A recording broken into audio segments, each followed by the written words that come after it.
Hello, and thank you for joining us today for this Edward Jones webinar, As You Age, Finances, Family Conversations, and More. I'm Sandy Miller, and I'm excited to have two industry professionals on our panel today, and I'll introduce them in just a minute. Before we get going, let me highlight a few of the features on your screen that we're going to be using. On your screen right now, you should already see a video with me inside. There should be another window with our presentation slides, and then a third window for our Q&A feature. If for some reason you have any difficulty during the program, you can click on the help icon at the bottom of your screen. That's the black question mark inside the yellow circle. This is for any technical questions you may have. We also have a team on standby ready to assist you if at any time during our discussion you have a question or would like clarification on a point. Just click on the Q&A icon, which is the third button from the left at the bottom of your screen. That will allow you to send in your questions. We'll do our best to answer your questions in the allotted time we're given. If your question is not answered, please follow up with your Edward Jones financial advisor. If you do not have an Edward Jones financial advisor, please click on the Find an FA widget below. We also have a lot of helpful resources and information available for you inside the resources icon, which is located next to the Q&A icon. All right, now that you know your way around, let's get started. Thinking about how your finances will support your goals and lifestyle as you age can sometimes feel overwhelming, and communicating with loved ones about your legacy wishes can feel uncomfortable. Today, we'll offer you some simple tips and considerations to help remove the fear and position you to have those critical conversations, whether you're the individual in question or the family member. And we hope it will help you make decisions about your financial strategies so you can feel confident in your family's plan moving forward. Financial advisor Katie Schonars of Union, Missouri, has seen the issues that come about when families fail to plan for potential difficulties that come with aging. She has helped many clients avoid those pitfalls and says that while it may not be easy to have those conversations with your family, it's critical to the success of your financial strategy. It's such an awkward conversation. It's almost like there's an elephant in the room about like, okay, we need to address this. Something's going to happen, but it's awkward for bringing in the children or other family members and having that discussion. And I know it can be a very emotional, sometimes worrisome, anxious conversation, but it's one that needs to occur. Good morning. Good morning. How are you doing? Nice to see you. Katie's clients, Tom and Jane, know firsthand the devastating emotional and financial effects of Alzheimer's disease. Tom's mother suffered from it, and their family cared for her in her decline. Thank you so much for coming in today. That's the hardest part. Seeing somebody you love, somebody who loved you, and now you basically don't get any love anymore. A lot of times you go in her, she don't know who you are, and she just gets getting worse and worse and worse till she finally passed away. And so that is a very rough thing to deal with. Their experience led Tom and Jane to meet with their daughters and Katie to formalize their plan. We got the girls involved in it because we knew what his mom and dad was going through and everything else in the family. So we didn't want that to be a burden on our girls. We learned a lot more about their family, their daughters, their grandchildren, those 5 grandsons that they have. And we really learned more about what's important to them. And then we tried to work from there to figure out, okay, what might be most appropriate for them. And we worked as a team. They were all for it. They were on board. Good, Dad, you need to do something like this. We talked to you about this before, you should. I'm glad, they were glad we're doing something. And they were going to back us all the way. And I said, we'll probably need you for executors, everything else. Hey, we're fine with this. Tell us what you want us to do. Now that their plan is in place, Tom and Jane have some advice for those who have been putting off the conversation with loved ones. And I keep thinking all these people that don't know what they're doing, when you get this thrown upon you at one time, there is some stress going with this big time, when you don't know which way to turn and what to do. And that's what hurts. And if you can't work on this ahead of time and get somebody to help you that knows what's going on, I'm just so thankful for my girls that they knew how to get me, talk to us and get us going in the right direction that we were going. Plus my sister to help me get going. Sit down with their children and talk to them about it. This is bothering you all the time.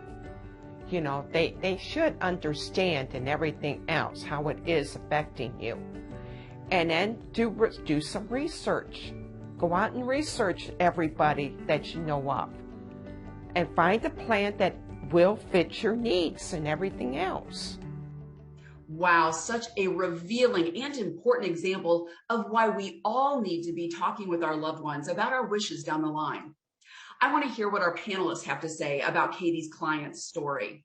I'm joined now by Edward Jones Senior Analyst Paul Simmons and Alzheimer's Association Senior Director, Care and Support, Monica Moreno, and welcome to both of you. Paul, I'm going to start with you. Why are these family conversations about finances so important? Great. As you saw in that opening piece, these types of conversations are critical, no matter what potential health uncertainties you may face in the future. Being intentional in having these family conversations ensures you remain in control of the decisions you may be faced with in the future and increases the likelihood your money will be used in a way that is consistent with your goals. As a result, these conversations help reduce much of the potential uncertainty and natural anxiety that can come with aging, both for you and your loved ones. Today's webinar will help both sides of this equation, both the person communicating their wishes and their loved ones that will be responsible fulfilling them. Do you find that there's a lot of hesitation around having these conversations, Monica?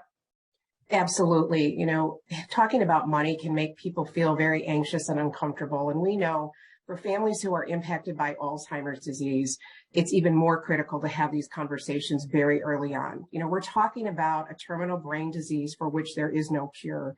And after diagnosis, someone can live anywhere from 4 to 6 years, but up to 20. And so you think about the length of time someone may have this disease, the increased care costs that are going to be incurred. It's really important to have those conversations early so that the person living with dementia can be part of those discussions and give the family peace of mind that when they're confronted by these difficult decisions, they'll make decisions based on those conversations that they had, and they're making decisions based on what that person would have wanted. That's a great point, Monica. In fact, in our recent study of retirees with AgeWave, we found that over 70% say being a burden on their family is one of their top fears, but only 1 in 4 Americans older than 65 have discussed their care preferences with anyone. Proactively having these care conversations can help change that statistic and make both the individual and their family feel more prepared and in control of their future. That makes sense. So, Paul, when and how would you recommend that you start having these conversations?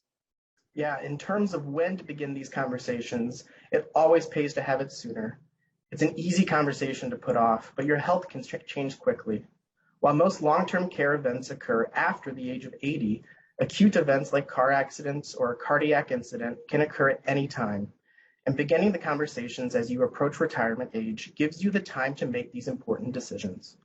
Beginning the conversations around retirement age can also provide you with potentially more options to meet the uncertainties.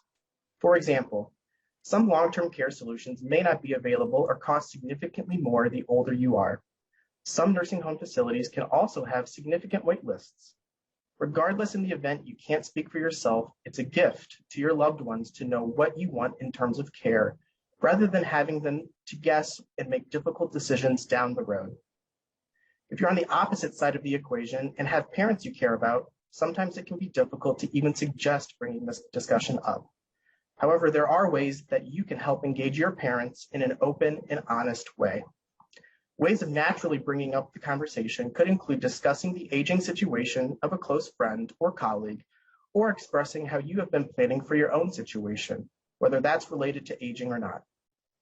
You know, I always encourage families to start with a positive statement because it really does help to build confidence and connection with the person that they're caring for. So, for example, a statement that they might be able to use is to say, you know, I really respect your privacy, but it would give me peace of mind to know that you have financial plans in place so that I can follow your wishes. If you're an individual who wants to have this conversation with your family about your finances, you might want to start the conversation by saying, I'd like to talk to you about my finances so that you can have access to them in the event that there's an emergency. I think the key takeaways is that you want to be able to be patient and understanding. You know, this is a difficult conversation to have, and it's really hard for people to ask and to accept help.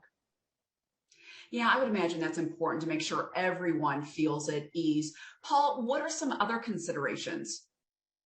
Yeah, first, it's reasonable to set the expectation that this is likely to be multiple conversations. For one, the conversation can be challenging, and setting the expectation that it won't all be decided in one discussion can help put everyone at ease. For another, circumstances and preferences can and likely will change over time. Setting the expectation of multiple conversations also allows everyone the opportunity to pick up the discussion at a later date in case the conversation should get emotional or tense.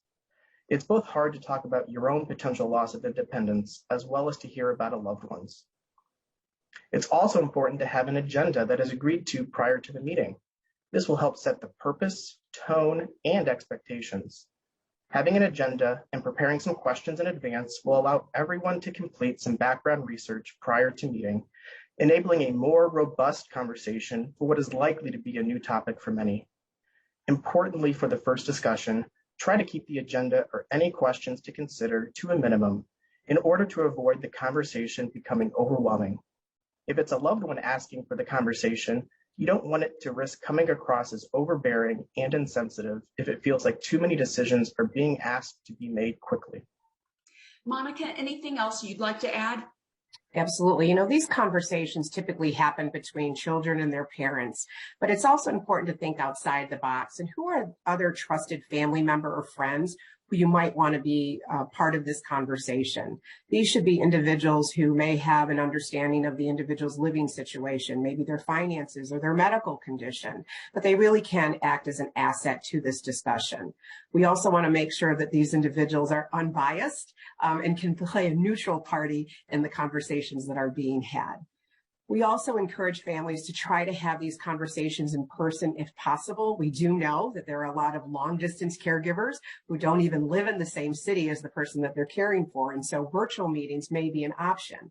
But when having a virtual meeting, be mindful of body language, right? Whether it's the person that you're speaking to, how are they reacting non-verbally through their body language to something that you ask them, but also be mindful of your own body language in your nonverbal communication as well, and things that you might hear.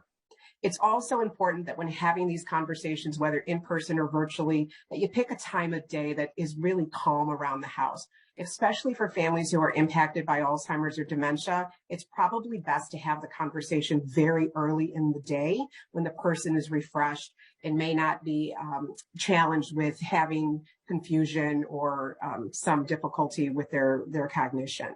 Also, we want to make sure not to judge the person in the decisions that they've made in the past or in decisions that they want to make in the future about how their finances are going to be managed. Overall, the goal is to come to some form of agreement on how that person wants to have their money managed so that their wishes can be met. And then focus on the easy wins and build upon the successes of that. You know, this is a marathon. It's not a sprint. So we're not going to rush through this. Everything's not going to be accomplished in one sitting. It may take a couple weeks. It may take a couple months, but really make sure that you're allowing the person that you're speaking to about their finances kind of guide the discussion and the timeline of what their comfort is in making decisions moving forward. And then check in regularly. We know that people's situations can change in an instant. And at least once a year, check in to see, has anything happened to their medical conditions, to their financial situations, and then make adjustments as needed. Now, while family conversations can address a variety of concerns, today we're focusing on aging while maintaining your wishes and independence. Monica, what are the main considerations around this component? We know that for caregivers, they tend to not be mindful of their self and their needs. And we know that for many caregivers, especially those of Alzheimer's disease, there's a high propensity to experience depression. They may ignore their own health and physical needs. There's high level of burden. There's exhaustion. There's uncertainty, especially with Alzheimer's disease, because the disease affects each person differently. And there's high levels of stress as a result of all of this. We know that for caregivers, they may not go to the doctor and keep their annual appointments. They may not take their medications the way that they should. They may not be getting enough sleep. And ignoring these symptoms can actually cause greater medical issues with the caregiver, which then can lead to higher care costs for themselves as well. Yeah, that's a great point, Monica. On the other side of the equation, for the individual deciding what their future care will look like, you'll want to address the following questions. First, what are your care preferences based on your lifestyle? Would you prefer to be at a community or stay in your own home as long as possible? Do you have a caregiver of choice? As time passes, you may want to be more specific and discuss health situations that arise and how they may change your care preferences. Family history and dynamics may also be important to consider here. Next, what other financial goals do you have? Your legacy goal may be one of the most important considerations when having this conversation. Your goals will likely influence the type of care you may wish to receive and the solutions to address the potential costs. Third, what do you already have in place? This can be a good opportunity to discuss any legal documents that are in place, such as wills and powers of attorney, or any savings or insurance solutions for care. A good potential takeaway from the first meeting could be to make sure you and your loved ones know the location of these documents and who's named in them. This may also be a good opportunity to make sure these documents are up to date. Lastly, what are your expectations for the future? Are there situations you'd like to avoid? Thinking of experiences others have faced can help guide this discussion. Now, what are some of the other specifics for those that will be responsible for carrying out the wishes of their loved ones? They're also important to address, Paul. Yes, most importantly, listen to your loved one's wishes and what's most important to them and their well-being. Remember, this is an opportunity for them to ensure they remain in control of their future. One question that is likely to arise is whether you are willing and able to be a caregiver. As Monica mentioned earlier, being a caregiver can come with its own challenges. Your family, career, and location are all factors to consider when facing this decision. And keep in mind that caregivers spend nearly 24 hours per week providing care on average. Some other tips to consider in the conversation include being patient, compassionate, and flexible. Though you may have prepared an agenda, it's important to take cues from your loved ones making these important decisions as to where they'd like to focus the attention of the discussion. A good task for those carrying out the wishes is to take note of what should be done after you meet, such as making sure you have a list of contacts and deciding when to meet next. Depending on the situation, it may also be a time to consider interviewing potential caregivers. It sounds like planning ahead is definitely critical here. What are some other long-term care strategies, Paul? You're right, Sandy. Planning ahead is extremely important. We don't give it another thought to plan for retirement. However, retirement and aging pose similar challenges, mainly the questions of how much and for how long.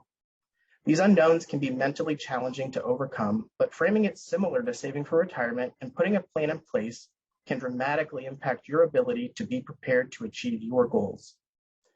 To that end, most long-term care is going to come with costs, and when we think about preparing for long-term care expenses, there are two main options.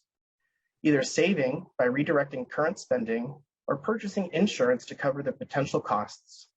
Long-term care insurance can be a good solution for protecting against the costs of substantial care diagnoses such as Alzheimer's, which may be an important consideration when balancing the trade-offs of potential solutions. Regardless, when determining what option may be appropriate, it's important to understand how each may impact your other financial goals. Regardless of which option may be appropriate for your situation, we typically suggest preparing for 3 years of potential expenses as a starting point. Keep in mind that costs can vary widely based on care requirements. For example, in 2021, a home health aide costs $27 per hour on average. If you need some general help with household tasks once or twice a week, this may cost $5,000 to $10,000 per year. If you require more substantial care, yearly costs could easily be $50,000 or more. Importantly, Medicare currently pays very little in terms of these aging-related expenses, making them very important to plan for. For those audience members who don't know, why did Edward Jones and the Alzheimer's Association choose to partner in the first place? It sounds like from those health statistics you mentioned earlier that it's needed more than ever. It certainly is. Edward Jones is in the business of building relationships and wealth, and Alzheimer's disease impacts both. As a purpose-driven organization, we partnered with the Alzheimer's Association in order to create a positive impact for clients, colleagues, and the communities we all live in. With branches located all across North America, we are uniquely positioned to provide this impact. We began our relationship with the Alzheimer's Association in 2016 and continue to partner at local and national events in order to drive awareness of the devastating impacts of the disease. The Alzheimer's Association is proud to be partnering with Edward Jones and be able to provide education to all of their financial advisors as well as resources for their clients. That's an important connection between financial advisors and clients, to be sure. Anything final to add for today, Paul? I'd like to reiterate how important it is to have these family conversations early and to revisit them often. The more proactive you are, the more options you may have, and the more certain you can be. Overall, the goal of these conversations is to give you, your family, and caregivers the confidence that your wishes will be met. And Monica, what about you? The Alzheimer's Association offers a wealth of resources to families at no cost. We have a 24/7 helpline that offers master-level clinicians who are available 24 hours a day, 7 days a week to help families with questions about the disease, or if you may be struggling about how to start the conversation with the person that you're caring for about money, they can certainly walk you through that process and help you in that way. We also have our website, alz.org. There's a wealth of information, not only about Alzheimer's disease, but topics around caregiver stress and taking care of yourself, but also about what are the future care costs that a family may incur as they're caring for someone living with Alzheimer's disease, and what are the resources that may be available to help you find funding opportunities in your local community. I'm also proud of the fact that the Alzheimer's Association recently launched our education program, Managing Money, A Caregiver's Guide to Finances. This is an evidence-based program for any caregiver, not just those who are caring for somebody with Alzheimer's disease, and really focuses on how to start the conversation about money, how to reduce the risk for financial fraud, abuse, and scams, and how to also what are the costs of caregiving that a family may incur moving forward when they're caring for somebody living with Alzheimer's disease. This program, again, is available at alz.org/managing money, and it includes real videos of real caregivers telling their personal stories about how they were able to manage and reduce the risk of sometimes financial abuse and fraud for the family member that they were caring for. Let's go back to Katie Schonard's branch to hear her final advice on why this topic is so important.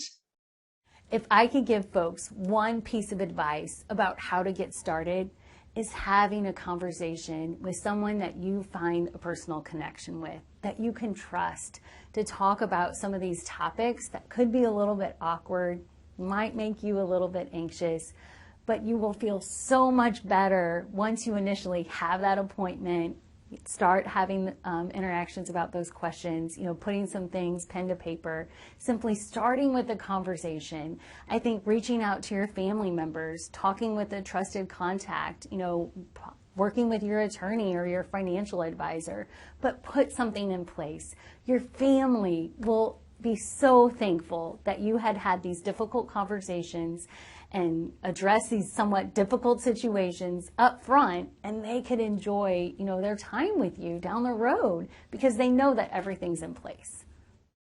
Good advice and great information from our panel today. Paul, Monica, thank you so much for sharing your expertise.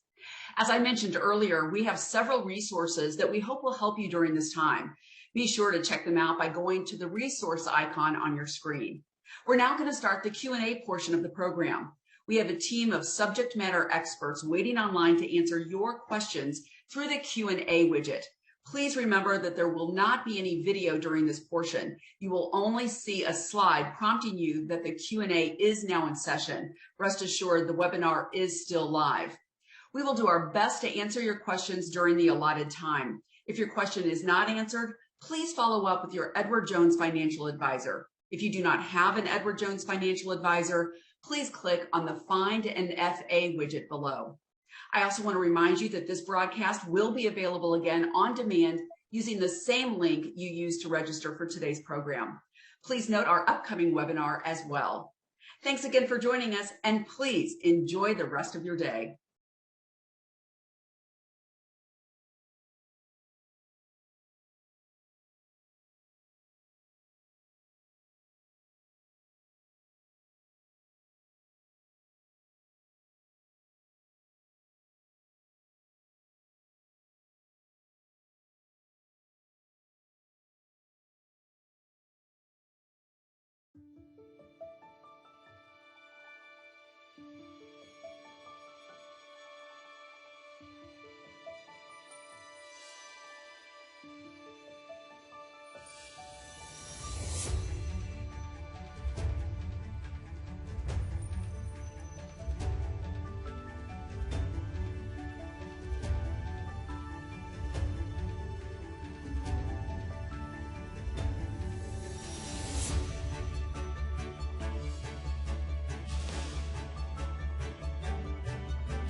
Thank